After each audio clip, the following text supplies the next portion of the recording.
Okay, so before I start reading chapter 10 for you, I want you to look at this page that I gave you during the week in the package for chapters 7, 8, and 9. Here we have at the top some vocabulary words: unchains, haunting, hollered, disgusting, announce, and the word crawl. Each one of these words has a matching synonym over here. We've done work like this before. Over here we have the word yelled. Yelled means the same as one of these words. Can you take a moment and try and find the word that means the same as yelled? Of course, if you said hollered, you would be right. And how funny is it that my dog is hollering right now? The word unlocks has a matching synonym over here. Unlocks means the same as unchains. Absolutely. Over here we have the word disturbing, and of course my dog is disturbing our lesson, isn't she? Disturbing means the same as, it actually means the same as haunting. I wonder how many of you guessed the word haunting means the same as disturbing. Something that really scares you is haunting. Something that scares you could also be disturbing. That's why these two words are synonyms. The word revolting means the same as disgusting. Did you guess that? To creep means exactly the same as crawl. Absolutely. Now there's one word left that means the same as announce. And it's number 3. To proclaim means to make an announcement. We'll do the rest of this in class next week.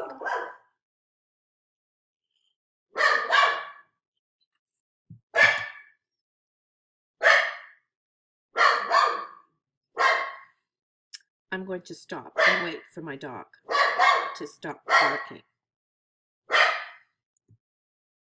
So now we're ready to read chapter 10.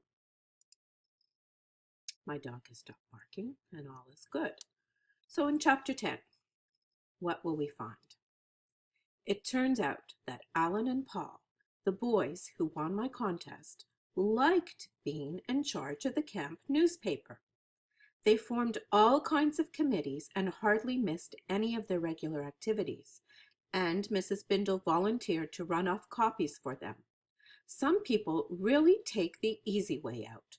They even changed the name of my paper from Newsdate by Sheila the Great to Alan and Paul Tell All.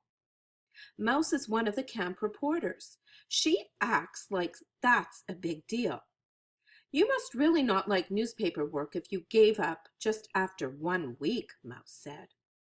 It's not that I didn't like it, I told her. It's just that the challenge was gone.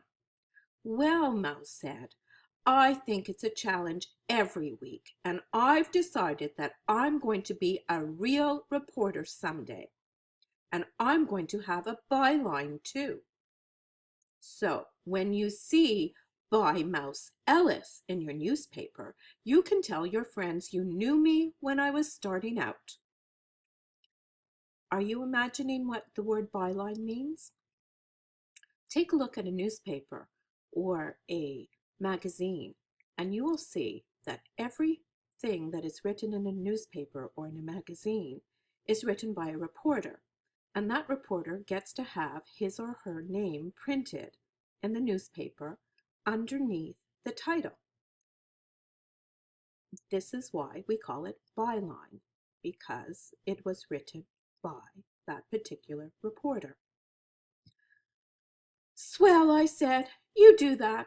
I will probably be something more exciting myself. Like what? Mouse asked. Oh, something. You can't tell me because you don't know, right? I'm still deciding, I said. I might be a weather forecaster. A weather forecaster? Yes, I think it would be pretty exciting to always know the weather in advance. Hey, Mouse said, I just got a swell idea. Maybe I can be a reporter on TV and you can be the weather forecaster, and we'll call our show Ellis and Tubman Report. I like Tubman and Ellis Report better, I said. Maybe it should be Mouse and Sheila Report. Or Sheila and Mouse Report, I said. Well, we don't have to decide about that now. Right, it's the show that's the good idea, I said. What we call it isn't that important. But we'll definitely be a team, Mouse said. Of course we will, I told her. Let's shake on it. Okay, I said. We shook hands hard. One reason I want to be a weather forecaster is that I will always know in advance if there is going to be a thunderstorm, and I will have time to prepare myself. Do you remember why would be so important to her? Well, of course, Sheila is petrified of thunderstorms, so if she was a weather forecaster, she would know and she'd be able to make sure that she was with people she cared about to protect her. Last night, there was an awful storm. My mother and father don't know this, but I sat in my closet until it was over. This afternoon, when I got home from camp, I turned on the radio. I sat next to it until I heard the weather report. Tonight is supposed to be clear and cool. That's good. That means there's nothing for me to worry about. I fell asleep with no trouble, but in the middle of the night I woke up. There was a terrible racket outside. It wasn't thunder, but it sounded pretty scary anyway. At first I put my pillow over my head, hoping the noise would go away, but it didn't. When I couldn't stand it anymore, I jumped out of bed and ran to my window. And what did I see?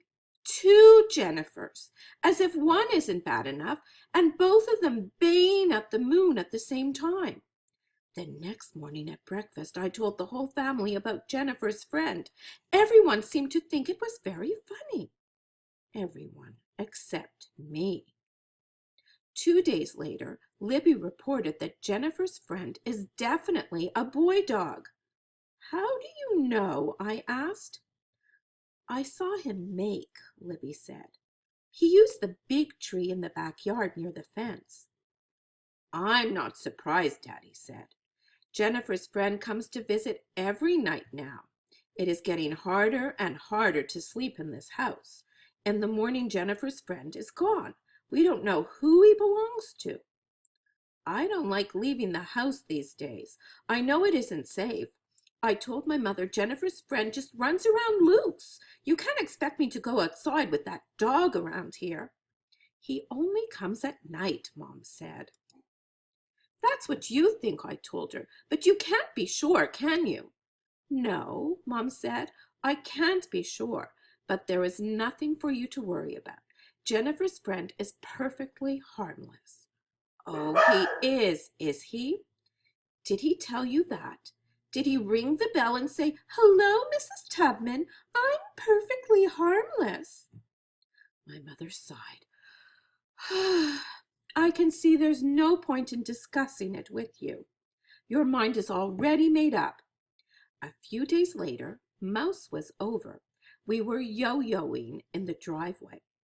Mouse has a new Duncan butterfly. A butterfly is a regular yo-yo put together backwards, so the flat ends are on the outside. Nobody told me this. I figured it out by myself. Mouse was trying to teach me a new yo-yo trick called Round the World, but I kept missing and hitting myself in the head. All of a sudden, I had the feeling I was being watched. I turned around slowly, and there he was, Jennifer's friend. I screamed, "Ah!" and threw my yo-yo at him. He came after me. I ran as fast as I could, right into the yard where Jennifer was tied up. Her friend was barking like crazy, and I could tell he was already thinking about how I would taste. So I kept running and screaming until I tripped over Jennifer's chain. I fell down and was sure that was the end of me, so I closed my eyes and cried. When I felt my legs were wet all over, I knew the blood was pouring out of them. In a minute, my mother was bending over me, and I heard Mouse say, "She just went crazy, Mrs. Tubman. I couldn't even stop her." My legs, I cried. "Do something! Stop the blood!" "What blood?" Mom asked. "There's no blood." "But they're all wet," I sobbed. "I can feel how wet they are." "Open your eyes," Sheila, Mom said, "and you'll see why." I opened one eye and then the other. I rolled over and Mom helped me sit up. Jennifer, that dumb old dog, was licking my legs.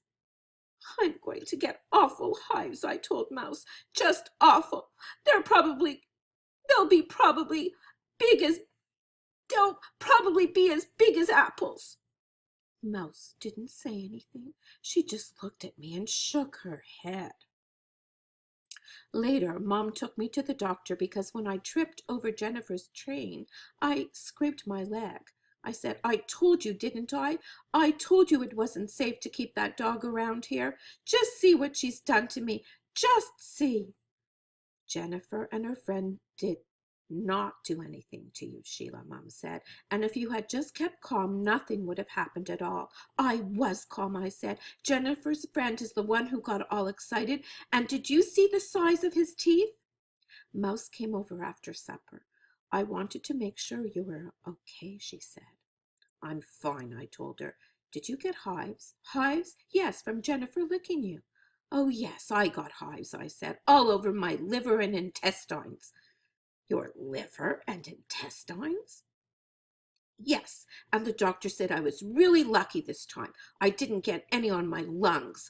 They're the worst kind." Mouse tilted her head and didn't say anything for a minute, so neither did I. Finally, she looked me right in the eye. "Sheila, if a person is scared of something, a person should just admit it. Don't you think so?" "Oh, definitely," I said, "and if I was ever afraid of anything, I'd be the first to admit it." "Me too," Mouse said.